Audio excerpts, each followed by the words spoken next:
Microsoft Flight Simulator 2024 released on PS5 in December of last year.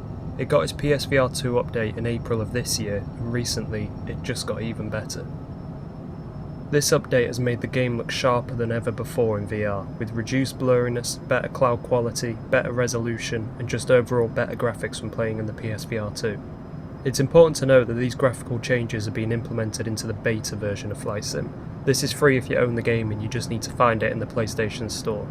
I imagine this will become an update for the actual game soon enough, but for now it's in the beta, which is used for experimental purposes, but ultimately it's the same as the base game pretty much. I'm going to focus on the update first, and then explain how this game has become one of the best VR experiences I've ever had.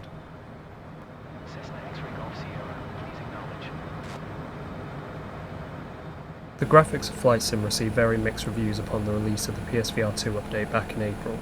The game, at times, could look amazing at sunset or sunrise in certain areas, but it could also look pretty rough at other times of day, particularly in dense areas like Tokyo.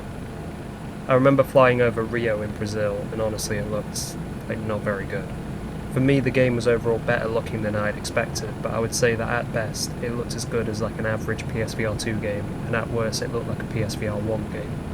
But with this new update, it's night and day.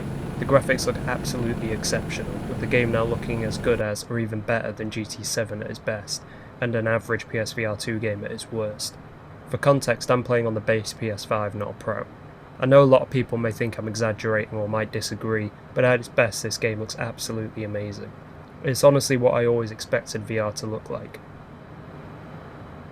I started playing VR in about 2017 with the PSVR 1, and Flight Sim after this update is what I used to dream of seeing through the headset. There are still some lows, however. The game still looks better at sunset or sunrise than in the middle of the day in my opinion. To put it into context, I think midday now looks about as good as the best parts of the game before the update, and sunrise or sunset look even better. Rendering is still an issue sometimes. You can really see things loading in real time, with some textures just not really fully loading in until you're basically past it. This can be slightly immersion breaking and annoying, but I promise that the textures now, when they are loaded in, look significantly better than they did before. This may also simply be due to my Wi-Fi, although I am using an Ethernet cable so I'm not sure, but if you don't have this issue just let me know in the comments or something. This update also brings a new issue to the graphics. I'm not entirely sure how the game works in the PSVR 2, but I assume it's using eye tracking. When you look at something, that general area looks amazing, but you can kind of tell the stuff in the sides of your eyes is far worse looking. It's also a lot more shimmery as well. This is made worse when you quickly look from one direction to another with your head or with your eyes, and you can kind of see the graphics getting better and worse in real time. Again, it's quite jarring and a little immersion breaking. It doesn't happen every time, but I'd still say it's pretty often. If I had to guess, the game is simply utilising eye tracking more and somehow upscaling the things you're looking at.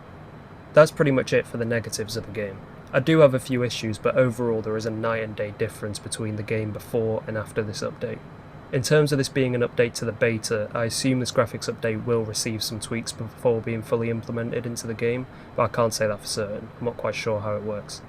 If they can just iron out the creases in the graphics, this could possibly be the best looking game on the PSVR 2, or at least top 3. I cannot stress enough how much this game is what I used to believe VR could be. Flying over the Alps from Italy to Switzerland, sitting back on autopilot and just enjoying the view and relaxing is truly something I can't explain. It seems silly, but taking these virtual journeys in my favourite virtual plane, listening to some music or a video, and just relaxing is everything I used to dream of when I was driving cars in Drive Club VR, or when I was playing the demo disc that came with my PSVR 1. I never actually thought we would get something like this in VR, I thought it was just something I would have to imagine. I played through some incredible experiences in VR, from high-speed races in GT7, intense shootouts in Firewall Zero Hour, exploring Skyrim and Borderlands 2, all the way to playing mini-golf with my friends, but I reached a point where I thought VR would show me all that it possibly could. There are still many games I would say are more fun than Flight Sim, or games that maybe even have slightly better graphics, but none of them have managed to fuse excitement, amazement, fun and immersion like this in quite a long time, at least not for me. VR's future is still up in the air, if I'm being generous, and I don't believe that Flight Sim will change that. But what this game does is absolutely confirm, if there was still any doubt, that hybrid games are the way forwards. Being able to play the same game on the flat screen or in VR is the way I hope that VR advances. This is how we've been able to get the huge and expansive AAA titles like Hitman, No Man's Sky, GT7, Resident Evil, and Flight Sim, etc. And I hope this continues to be that way, despite how unlikely that seems.